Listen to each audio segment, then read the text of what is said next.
चलिए देखिए, आप लोगों को पढ़ाया गया था धातु और अधातु। आप लोगों को चैप्टर चल रहा था मेंटल तथा नॉन मेंटल, और आपका धातु समाप्त हो गया था। आधातु की डिफिनीशन, आधातु के भौतिक गुण समाप्त हो गए थे। आधातु की रासायनिक गुण आप लोगों को चल रहा था, जिसमें आधातु के रासायनिक गुण में आप लोगों को 2-4 एग्जाम्पल बताया गया था। जैसे मैं आप लोगों को आधातु से क्लोरीन से अब क्रिया करा के आपको रिएक्शन दिखा रहा हूँ। आधातु किस प्रकार से क्लोरीन से क्रिया करता है।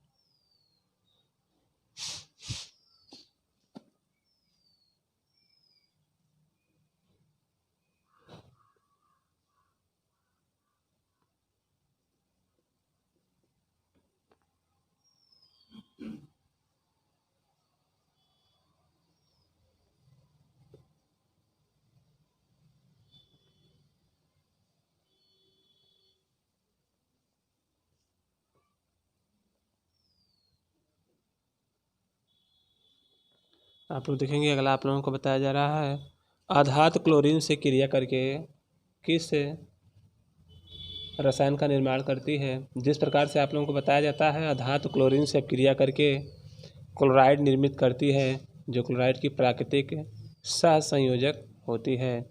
जैसे आप लोगों को बताया गया, यह क्लोरीन से क्रिया करके आपको सबसे पहले P+ Cl2 आयरो PCl3, जो आपका PCl3 ये आपका P फास्फोरस है।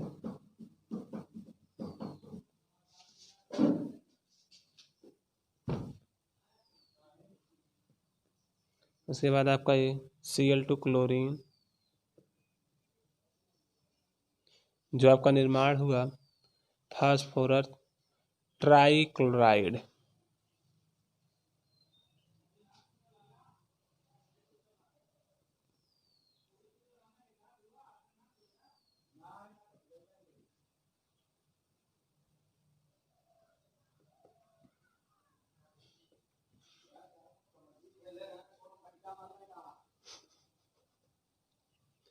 फास्फोरस क्लोराइड आपका रिएक्शन करके प्राप्त होता है। जिस प्रकार से आपका अगला आधातु हाइड्रोजन के साथ क्रिया करके वह किस रसायन का निर्माण करती है। देखिए, आधातु हाइड्रोजन के साथ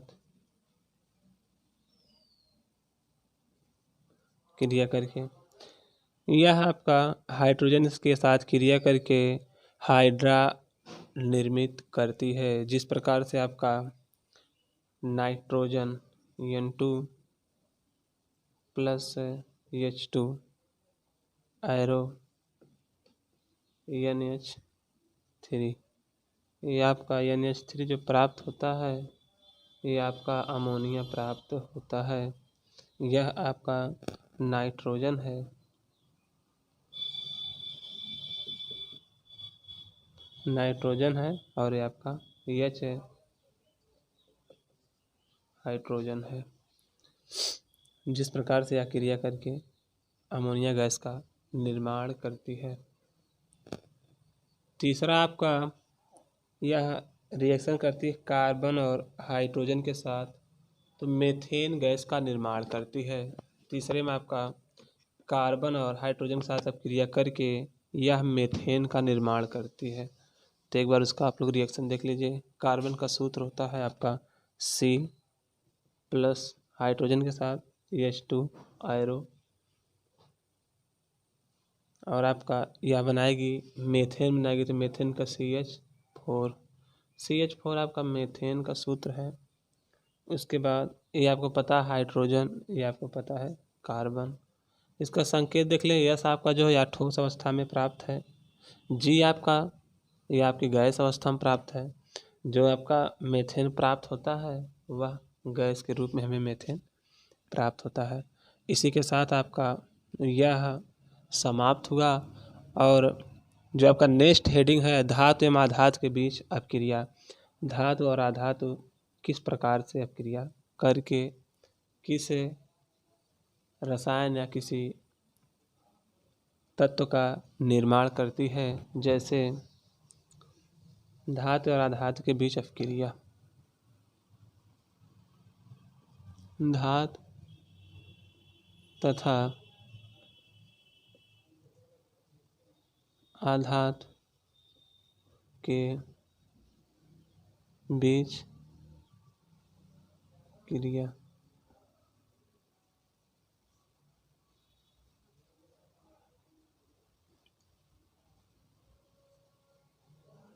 धातु आधातु के बीच क्रिया, तो इसमें आप लोगों को बताया जाए कुछ पहले एग्जाम्पल के रूप में।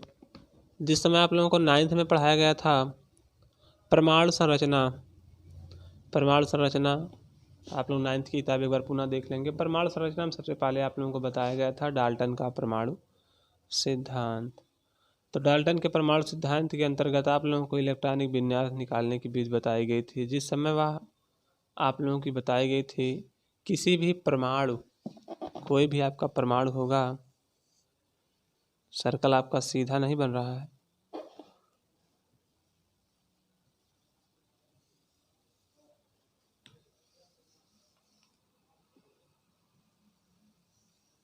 ये आप देख लीजिए। मान लीजिए आपका कोई परमाणु है, इस परमाणु के अंतर्गत आप लोगों को कुछ कक्षक या कोषों या क्लास के बारे में बताया गया था। जो आपका सबसे मिडिल में पाया जाता है वो आपका धनावेशित होता है।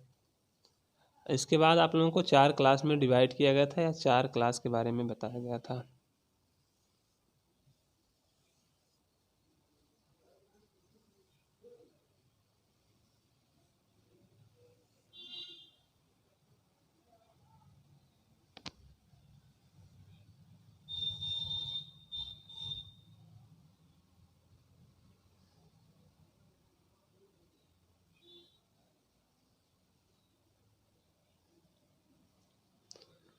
जो आपका ये 4 क्लास है,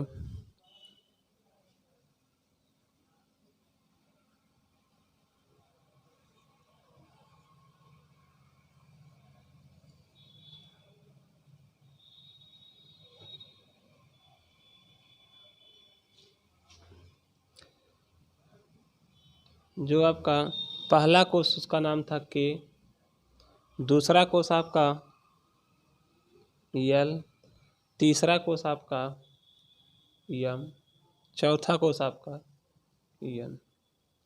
इस प्रकार से बताया गया था। किसी भी परमाणु के अंदर आपके 4 क्लास होते हैं और सबसे मिडिल या मध्य में धन आयन होता है, जो अपनी तरफ सभी इलेक्ट्रॉन को आकर्षित करके किसी तत्व के निर्माण में बनाने की प्रवृत्ति को दर्शाता है। जिस प्रकार से आपका सबसे पहले जो बीच में आपका था वह धनावेशित था, वह आपका धनावेशित था। तो सबसे जो इसके पास में, जो सबसे पास में आपका कक्षक होता है जिसका नाम के है, उसके बाद जो सेकंड होता है जिसका नाम यल है, उसके बाद जो आपका थर्ड होता है उसका नाम यम है, जो आपका फोर्थ होता है उसका नाम यन है। तो इसमें हम इलेक्ट्रॉनों को वितरण करते हैं डाल्टन के परमाणु सिद्धांत के अनुसार। आप लोगों को बताया गया था किस प्रकार से इलेक्ट्रॉनिक विन्यास निकाला जाता है। आप लोगों को 2 8 18 32, 2 8 18 32, ये आप लोगों को याद होगा किस प्रकार से निकाला जाता है और किस प्रकार से बताया गया था। तो आपको जो सबसे छोटा क्रम होता है उसमें 2 होते हैं, तथा जो छोटे से थोड़ा बड़ा होता है उसमें 8 होते हैं, जो उससे बड़ा होता है 18, उसके बाद जो होता है 32। इसी के अनुसार हम किसी भी परमाणु संख्या को किस प्रकार से किसी कोष में दर्शाया जाता है उसका विवरण हम संक्षिप्त रूप से कर सकते हैं। तो एक बार हम आप लोगों को उत्कृष्ट गैसें के बारे में, जैसे आप लोगों को उत्कृष्ट गैसों की संख्या 6 बताई गई थी, जिसमें आपका हीलियम था, नियॉन था, आर्गन था और जिनोन था। तो इसी के अंतर्गत सबसे पहले हम आप लोगों को 2-3 करके दिखा दे रहे हैं एग्जाम्पल के तौर पर। जैसे आपका हीलियम, हीलियम हीलियम का नियान का Ni होता है और आपका आर्गन Ar होता है।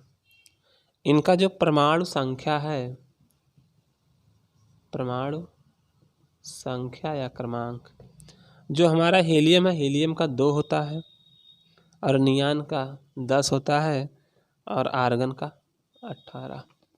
इस प्रकार से हमने सबकी संख्या को दर्शा दिया। इन सब की संख्या को दर्शाने के बाद हम किस प्रकार से इनको कोष में वितरण करते हैं या किस प्रकार से कोष में व्यवस्थित करते हैं, हम 4 कॉलम बनाएंगे और इनका नामांकन करेंगे। सबसे पहले हमारा था K L M N। इस प्रकार से हमने 4 कोष हमने बना लिया। जो हमारा आखिरी गैसम पाला है हीलियम, हीलियम का परमाणु क्रमांक 2 होता है, तो जो हमारा 2 होता है वहाँ K वाले ही ग्रुप में 2 होगा। उसी प्रकार से हमारा नियान का 10 होता है, तो नियान का जब हमारा 10 होता है तो सबसे पहले हम पहले कक्षक में 2 बांटेंगे तथा दूसरे कक्षक में 8। उसी प्रकार से आर्गन का हमारा 18 होता है, तो आर्गन का जो 18 होता है पहले हम 2 फिर 8 फिर पुनः 8, 8 8 16, 16 2 18, 8 2 10 2। इस प्रकार से हमारा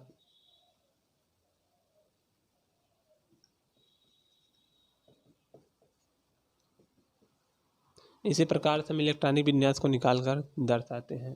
आप लोगों को कल बताया जाएगा धातु का इलेक्ट्रॉनिक विन्यास किस प्रकार से उसके कोषों में दर्शाया जाता है, ये आप लोगों को कल बताया जाएगा, जिसमें धातु के बारे में बताया जाएगा और आधातु के बारे में कुछ ऐसे एग्जाम्पल्स आप लोगों को पुनः फिर से बताया जाएगा नेक्स्ट वीडियो में।